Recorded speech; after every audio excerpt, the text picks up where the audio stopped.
Do you And it's wonder not, about that as a runner when you're running in a race? Do you wonder if somebody who's passed you up is doping? Is that in your mind? you know, now I'm way too old to worry. Right, of course, but back then is what I mean. Well, what it was, yeah, Chris, for sure. Back then, very little. I did race against some runner, the runners from Russia, the Soviet Union, East Germany, where there was purported use of drugs. And we know that was true in some cases. I met a Russian guy, really, he became a good friend. We brought him over to the U.S. to run Boston and stayed at my brother's house and all. I said, Leonid, did you ever try any drugs? And he said, once you know but most of them, they're just training hard. Yeah. They're going up to altitude in their country or wherever they can go. The Europeans all have these Olympic training centers and everything. But I think so the Kenyans are born, and the Ethiopians are born in the Rift Valley. It's an area of uh, Eastern Africa, I guess it is, up north. It's all at altitude. Right. So all of the runners there have that kind of an edge, So the altitude is really what's helping them the most, you think? I think it's that, and that because of that, they believe in themselves. Well, that and if you're racing at altitude, you're training at altitude, and then you have a flat course. I mean, that's just going to be child's play at that point. Like it's just flat. I can handle this like nothing. I'll take a nap halfway through, right? Oh, that's true, and that's what's been happening because the shoe companies are pushing shoe sales, right? Mm-hmm. And so they want fast times, and now we have all these new marathons that are on super fast flat courses. But courses have to be a, developed at certain parameters. Right. They actually say that Boston has too much downhill, Yeah. and that makes it too easy. So it can't, because there could be wind at your back, and it is true. About once every 10 years, you get a tailwind. But the downhill, actually, when you are a marathoner and you run Boston, you will find out that it's hard on your body. In fact, the former world record holder from Kenya, the man considered to be perhaps the best of all time, Eliud Kipchoge, did not have a very good race at Boston when he ran it for the first and only time 2 years ago. And I think it's because circumstances were so different. In many races, they allow the lead runners to be paced and to run in a little pocket, a little protected group, So you're not racing against those other guys. They're your friends. They're Right. your teammates. Yeah. So that's what's going on because everyone's pushing for fast times. Yeah. And that's going to help with your fast time, right? If you're in a group of people, because if you're out there by yourself, you're lonely. You're not going to push yourself quite as much because you're not being Mentally, challenged, right? mentally, Yeah. mentally, you're in cruise control running Yeah, with if you've someone. got a group of 8 guys with you, you know you have to push to stay with that group. So that's just going to push you harder anyway. But like if I you're, mean, go when ahead. Iliad in Boston, he had some young Kenyans whose goal it was to beat him, and they did. Yeah. You know, Yep. they did. Absolutely. I love that. I want to talk about the first time you won the marathon because I've heard stories. Again, I research all the time when I'm doing these interviews, and I, the first time you won the Boston Marathon, is this true? You stopped to tie your shoes twice. Yeah, I stopped to tie my shoes. You got to tie your shoes if your What? laces undone, because I was sufficiently ahead. I was racing a fella who had beaten me before, Jerome Drayton from Canada, who was Canada's top marathoner for 40 years.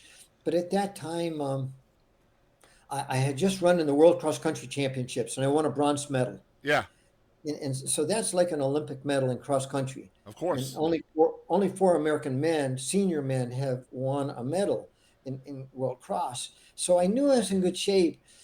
So I heard someone yell, "Go Canada!" Because Jerome always wore. He was very proud of being Canadian. He wore the maple leaf. Yeah. And I said, "Damn it, no!" And the course record was held by a British fellow who was my friend, Ron Hill. But I still wanted. I didn't like that. I said, "No, the hell with that." Tie your shoes though. You have to be terrified, right? You know what? I knew I had a lead. I There was a vehicle going by me, the press bus, and Jacques Semple, the old race director, feisty old timer marathoner. He said, "Bill, you're breaking the record." And he said, "But I had to stop and tie my shoes, and but it takes 5 seconds. You Yeah. tie your shoes and then you go. But I think that mental break is good. Okay. And what you Well, you see, talk like, about 5 seconds, but like earlier you said you lost the Olympic trials by 7 seconds. So like 5 seconds is a long time. oh yeah, yeah, you can lose a marathon. Boston's been won or lost by 1 or 2 seconds several times. Yeah, yeah, It's hard to believe, but the competition is so intense. yeah, But I knew I was in the lead, and so when you're in this position mentally, Chris, you're like, I am going for it, and nothing's going to stop me. yeah. I am gonna. Have there been times when you needed to tie your shoes and you didn't because you didn't feel like you had the time? No, no. Once I was running the Cherry Blossom 10 miler, the credit union Cherry Blossom 10 miler, Washington D.C., our top 10 mile in the country, and I was trying for the American age 50 course record, but it was raining and my shoes came untied and they were knotted and I couldn't get them undone, and that was it. Yeah, I it's couldn't get over. it. It was like I lost 30 seconds and that was it. Yeah. Never got that record. Are you still running today? I am still running today. I'm pretty damn slow, but I think what happens as you get older, and my rival, Frank Shorter, we're friends now. We used to be arch rivals. He's slower. We're all slower. The only one who's not slower is Joan Benoit Samuelson. Wow. but but we're all having fun. We're still having fun. I ran a race out in Arizona 2 weeks ago with my partner Karen, and it was a race I'd done many times. It's called the Runner's Den Pancake Run, because when you finish, you get pancakes as many as you want. I bet you And I could that's like, finish that one. yeah, this is this really cool side to our sport. Yeah, like every race has a personality, Chris. You Of know. course, yeah, of course. So as you age, over time, obviously your body's going to change. There's going to be more aches and pains and soreness where you didn't know you have had places to be sore. How do you overcome those challenges? Partly it's a mental thing, but I've always had training partners. I ran with my brother and Jason as a youth in Newington High School. College, I ran with Jeff Galloway from Atlanta, Georgia, Amby Burfoot. I had good teammates, good coach in Elmer Swanson. So I always had support. Mm-hmm. Everything is support. All you need is one friend to get out the door with to go on your daily or every other day walk or run or bike ride.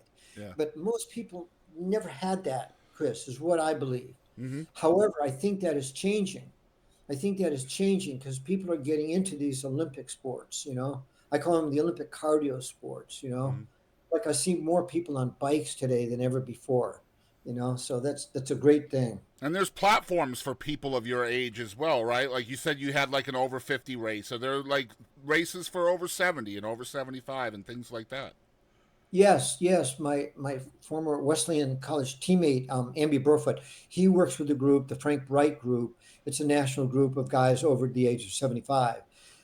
Not and women are coming up too. We've got to remember that they are Yeah. now equal in numbers to men in cross country, road racing, marathons. So that changed everything. That really made a huge change. And Joan Benoit Sampson played a big role in that when she took the gold in LA in '84. I love that. Awesome stuff.